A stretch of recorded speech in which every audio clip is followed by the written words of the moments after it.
What's up everyone, Toy Bro back again for another review. Today we're wrapping up the San Diego Comic-Con 2017 Star Wars exclusives with my most anticipated exclusive of the convention, Grand Admiral Thrawn. So we've got him here in all of his glory.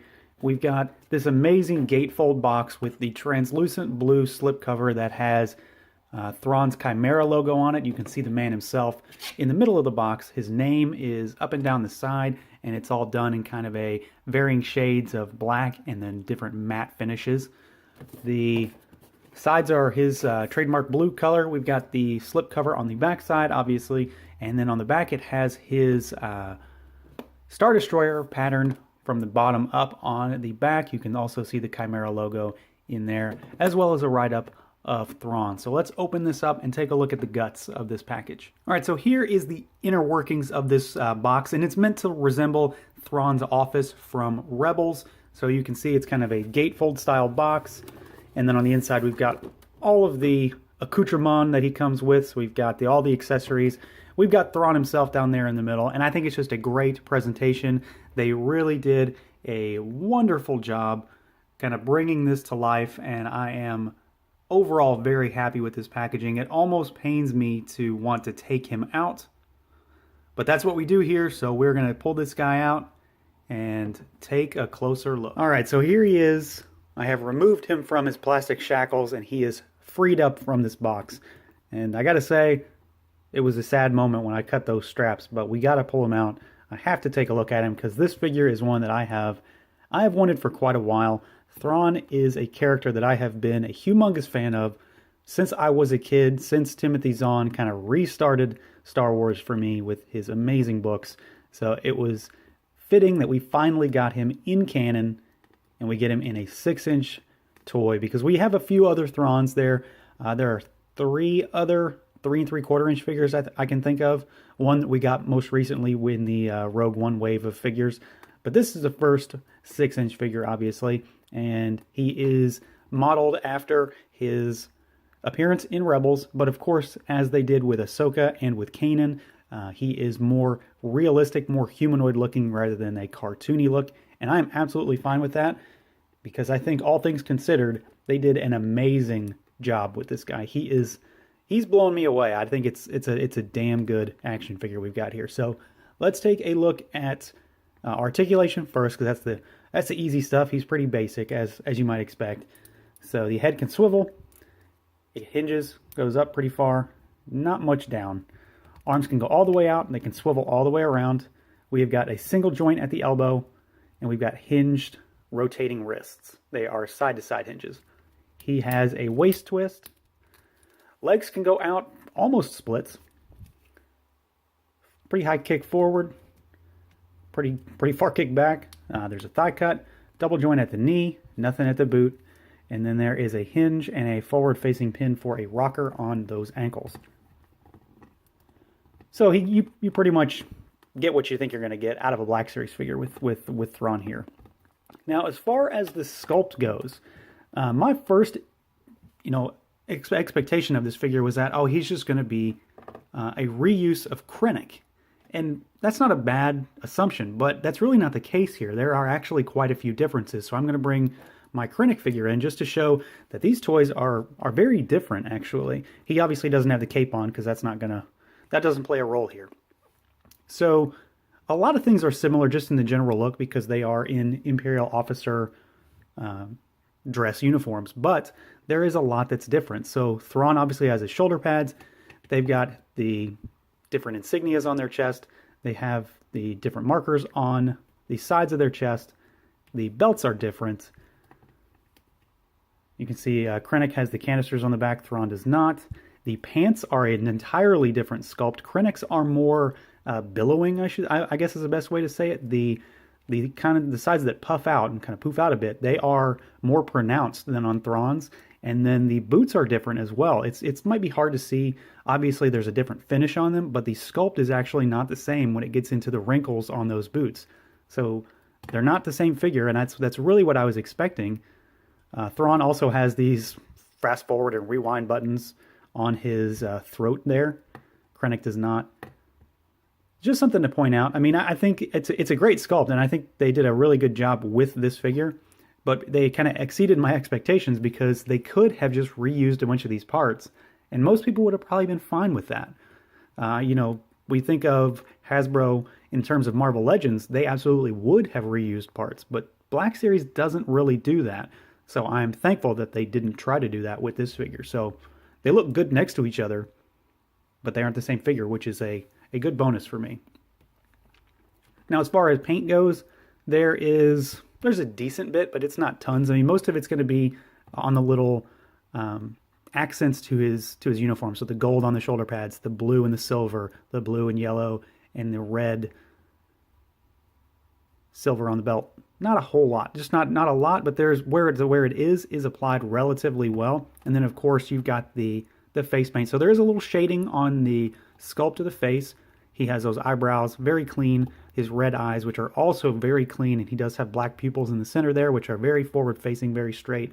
And then he's got slightly red pink lips as well. So overall, I think what they did with this figure is really well done, and I am quite happy with how the base figure turned out. As far as accessories go, obviously there's a whole bunch of stuff back here, but his only actual accessory for the figure itself is this pistol, and he does have a trigger finger that he can hold it with. I believe this is a new sculpt for the line. I don't think we have any other gun that looks quite like this, and it's kind of done in a gunmetal color, which is pretty nice.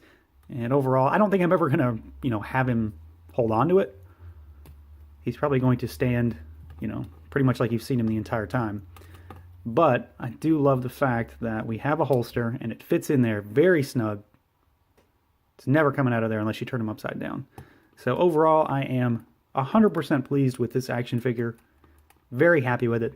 But obviously that's not the main draw here. Thrawn is great. It's nice to have him early. No one's going to dispute that. But look at all this stuff back here. So we're going to pull each one of these pieces out and take a closer look at all of this stuff as well. All right, so I pulled a bunch of this stuff out of here, and I gotta say, I love all of the little touches they put into this set with all of these extra accessories. Really makes the package worthwhile. So we're gonna talk about them. We've got the two pedestals here. So these actually can be used for all of the items if you were so inclined to make a little set piece with them. The individual pieces that are on them can pop out. They're just pegged in there. We've got these two that come pre-pegged into the pedestals here. And the pedestals themselves are pretty nice. They're about 2.5 inches tall. So, I mean, I'm sure I'm going to be able to use them for something in terms of a Black Series display. So it's just a nice little bonus. These could have just been recessed into the walls like the rest of the stuff. But the first one we've got is the Syndulla family Calicori from Rebels. So this is directly from the show. And it's just a little family heirloom. It's like a totem that gets passed down with the family. It's got a nice little bit of paint detail all over it, a little bit of black wash, some grays here and there, and then some gold on it.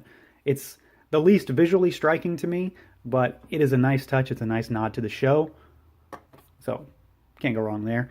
This thing right here has been a source of contention for me to make sure I knew exactly what this thing was. So there was a lot of confusion surrounding this, and I found a lot of conflicting sources on what this actually was. It looks like something very specific to me, but I wasn't sure if that's actually what it was. And as best I can tell, the intention of this piece is for it to be a reference to the Dark Crystal, which is also something that, Lucas was involved in. So I'm assuming that's where the bridge to that comes from. This is supposed to be the Hakskika stone from the Trial by Stone section of the movie. So when the Skeksis are fighting, the Chamberlain and the new Emperor are fighting, this is that stone that they break. And it looks pretty reminiscent of that. It's like the tip of that stone, basically. So I think that's a very cool thing. I'm a huge Dark Crystal fan, so to know that that's actually what the intention was for this is very cool, and I'm very happy to have this. It's another little nod to more geeky stuff that I'm a big fan of. All right, next up we've got the helmets that are in the packaging. We've got what is supposed to be Commander Gree's helmet, although we'll take a look at the actual Commander Gree figure to compare the two. And then we've got the Jedi Temple Guard helmet, and this is another nod from Rebels. So this is the helmet that Kanan wears when he gets blinded for a time. And he can actually wear it. We're going to put it on him, and it's awesome, as you might expect. I hope this means that we're going to get a Jedi Temple Guard at some point. That would just be That would be the best. Everybody would love to have that. I have no doubt. So here is the helmet with Commander Gree. So you can see that it is bigger than the actual helmet that is on it, because this is the head. There's nothing underneath there. This can actually be put on a figure. It's obviously different in color as well. This is whiter than the helmet on the Gree figure. The visor is more green. It's also got a little more wear and tear by the look of it as well. It should be, by all accounts, older in this instance than in this instance, because this is after Gree's dead, obviously. But like I said, you can put it on a figure. I mean, you could put it on Thrawn if you wanted him to play dress up, I suppose.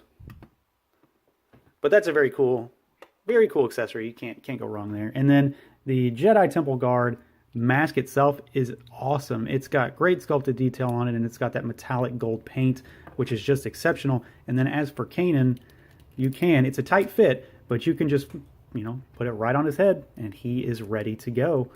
So I think that's awesome. I might need another Kanan to have him displayed this way, in addition to the unmasked version.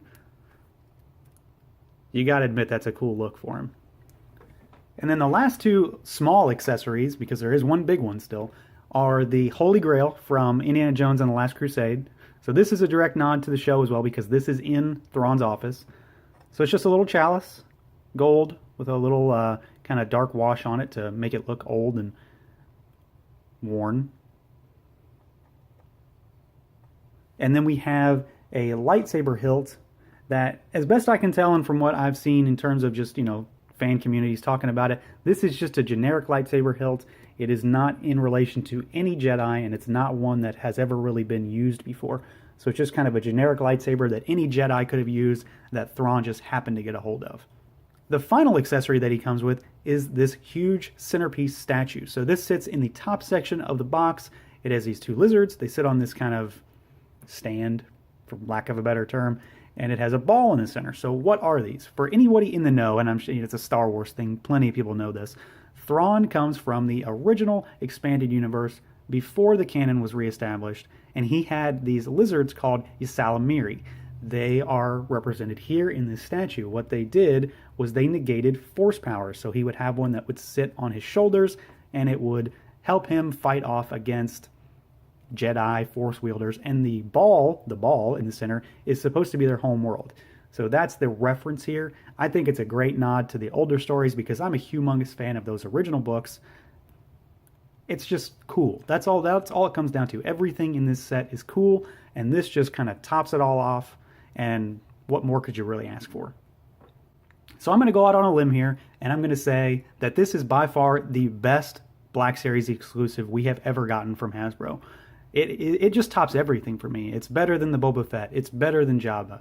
It's better than Luke and Rey. It's better than the Speeder. It's just, the whole package is amazing. It's just fantastic. I love everything they did, from the box to the slipcover to the figure itself, obviously. But then to have all of these accessories is just humongous. It's fantastic. And it was only $55 at the con. That's crazy. All of this stuff was only $55. How could you go wrong? How could you not want this? So I can't wait for his retail release so I can have him outside of this setup in addition to this setup. But if you are a huge Thrawn fan, you absolutely owe it to yourself to get this set no matter what. Get it at Hasbro Toy Shop when it comes out. Buy it on eBay. Do whatever you have to do. But get this set. This is one of Hasbro's best releases so far. So that is going to do it for this look at the San Diego Comic-Con 2017 Star Wars Black Series Grand Admiral Thrawn set from Hasbro. Feel free to like, comment, subscribe, and share. And until next time, everyone.